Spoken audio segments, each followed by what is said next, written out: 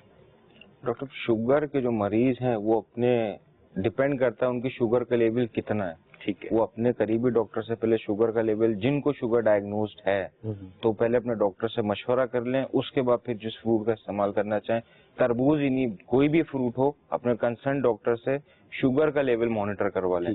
کچھ لوگوں کو شوگر کنٹرولڈ بھی ہوتی ہے، کچھ کی ہائر 200 بھی ہوتی ہے، 300 سائڈ کو بھی ٹچ کر رہی ہوتی ہے، تو آل اٹ ڈیپینڈس کہ شوگر لیول اس وقت آپ کا کیا چل رہا ہے۔ ٹھیک ہے، اچھا، اس میں مدنی چینل کے ناظرین کو بتاتے چلیں کہ جیسے فروٹ کے حوالے سے، شوگر کے حوالے سے پوچھا ہے تربوز کا، تو اگر کہیں سے شوگر کے چارٹ مل جاتے ہیں مارکیٹ کے اندر، اگر وہ آپ کو مل جائیں تو وہ ہائی لائٹ کیے ہوتے ہیں، اس میں ظاہر کیا ہوا ہوتا ہے کہ ایک ہری لائن ہوتی ہے، ایک پیلی لائن ہوتی ہے اور ایک لال لائن ہوتی ہے۔ لال والی لائن کے اندر جتنے بھی چیزیں لکھی ہوتی ہیں وہ سختی کے ساتھ آپ نے نہیں استعمال کرنی۔ جو پیلی لائن ہوتی ہے، پیلی لائن کے اندر جتنی بھی چیزیں لکھی ہوتی ہیں وہ آپ احتیاطی طور پہ تھوڑی مقدار میں استعمال کر سکتے ہیں، اس پہ لکھا ہوتا ہے، اور جو گرین پہ لکھی ہوئی ہوتی ہیں وہ آپ ایزیلی استعمال کر سکتے ہیں۔ جو تربوز جو ہے وہ بیسیکلی پیلی لائن پہ آتا ہے، تو آپ احتیاطی طور پہ اس کو استعمال کر سکتے ہیں، لیکن ڈاکٹر سے مشورے کے بعد۔ ڈاکٹر صاحب، اس میں ڈیٹیل دیکھ رہا تھا کہ تربوز کا پازیٹیو افیکٹ ہے شوگر کنٹرول کرنے میں۔ ایگزیکٹلی، وہ پیشنٹ جسے کوئی ینگ پیشنٹ ہے، ڈائگنوز نہیں ہے، ڈائبٹک ڈائگنوز نہیں ہے، تو وہ اگر استعمال کرے تو اس میں شوگر میں پازیٹیو ریزلٹ ہے، کنٹرول کرتا ہے۔ اچھا، اس کے ساتھ اس کے تربوز کے کھانے کے ساتھ اس کے بیج بھی ہوتے ہیں، اس کے بھی فائدے ہوتے ہیں۔ ڈاکٹر صاحب، اس حوالات لے لیتے ہیں، اس کے بعد سوالات پہ پہلے بات کر لیتے ہیں۔ ایک اسلامی بھائی نے جو کال کی تھی کہ ان کو بخار رہتا ہے اور عموماً ٹانگوں میں درد رہتا ہے، اب اس میں انہوں نے بخار کی کیفیت کا نہیں بتایا کہ بخار کس کیفیت کا آتا ہے اور کتنے گیپ سے آتا ہے ان کو، آیا لگاتار ان کو بخار رہتا ہے یا کبھی ایسا ہوتا ہے کہ 2 ہفتے کے بعد بخار کھا لیا، 15 دن کے بعد بخار ہو گیا۔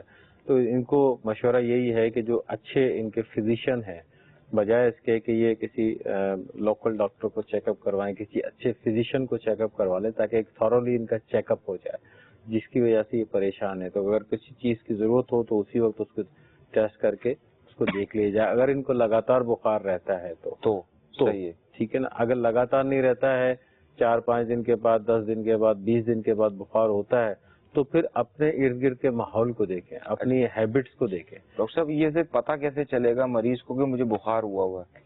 دیکھیں، اکثر لوگ خود ہی ڈائگنوز کر لیتے ہیں کہ مجھے بخار ہوا ہوا ہے۔ بالکل صحیح کہہ رہے ہیں، وہ اپنی جنرل کیفیت سے ان کو ایک اندازہ ہو جاتا ہے کہ یار ان کو بخار ہوا ہوا ہے، جسم میں درد ہو رہا ہے یا گری گری طبیعت ہو رہی ہے، تو یہ فیل کرنے لگ جاتے ہیں، بخار ہونے لگ جاتا ہے۔ عمومی طور پہ اگر ہلکا سا نزلہ بھی ہوتا ہے آدمی کو تو جسم اسی کیفیت میں آ جاتا ہے کہ اس کو ٹیمپریچر فیل ہونے لگ جاتا ہے، بخار محسوس ہونے لگ جاتا ہے، لیکن اگر چیک کیا جاتا ہے تھرمامیٹر میں نہیں ہوتا ہے۔ عمومی طور پہ ہمارے پاس کلینک میں ایسا ہوتا ہے کہ ڈاکٹر صاحب مجھے تو بخار ہو رہا، آپ کہہ رہے ہیں نہیں ہو رہا بخار، اس کی ریزن یہی ہوتی ہے کہ جو اس کو فیلنگس ایسی آ رہی ہوتی ہے، جسم کا جو اسکن ہے وہ تھوڑی سی ہاٹ فیل ہو رہی ہوتی ہے، جو یہ تلوے، یہ اپنا ہتھیلی ہیں، یہ تھوڑی سی ہیٹ فیل ہو رہی ہوتی ہے، اس کو گرمائش محسوس ہو رہی ہوتی ہے۔ لیکن اگر ہم اوور آل باڈی کا ٹیمپریچر چیک کرتے ہیں، جو ایک اتھینٹک چیز ہوتی ہے تھرمامیٹر، اس سے اگر چیک کرتے ہیں تو وہ ہمیں نارمل شو کر رہا ہوتا ہے، کیونکہ جب تک وہ چیز ہمیں اس کا ٹیمپریچر شو نہیں کرے گی تو ہم اس کو نہیں. سب کیا گھر میں تھرمومیٹر رکھنا چاہیے بالخصوص بچوں کے لیے بھی اور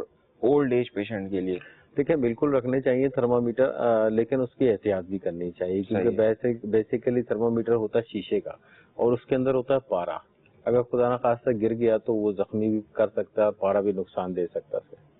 لیکن سیلف ڈائگنوسس سے بہتر ہے کہ کسی چیز سے ڈائگنوسس بنا لی جائے. اب جیسے یہ تھرمومیٹر ہے نا، اگر ہم اس قسم کے تھرمومیٹر کو استعمال کرتے ہیں تو اب یہ جو ایریا ہے یہ ایریا ہے پارا. صحیح، ٹھیک ہے نا، اس کے اندر پارا ہوتا ہے مرکری، اور مرکری کو اگر ہم لیتے ہیں تو ایک طرح سے یہ پوائزنس ہوتا ہے، زہر ہوتا ہے. اگر خدا نخواستہ کسی نے اس کو استعمال کر لیا یا کسی نے لے لیا تو اس کو جان کو خطرہ ہو سکتا ہے. صحیح. تو اگر یہ جو چیز ہے ٹوٹ جاتی ہے تو یہ آپ کو زخمی بھی کر سکتی ہے، تو اس کی احتیاط بہت ضروری ہے. بہتر ہے گھر میں رکھیں تو اس کا کیپ آتا ہے، کیپ لگا احتیاطوں کے ساتھ استعمال کریں. اور اگر بچوں میں نہ استعمال کریں، بچوں میں یہ ہے کہ پھر وہ چبا سکتے ہیں اس کو، خدا نخواستہ منہ زخمی کر سکتے ہیں.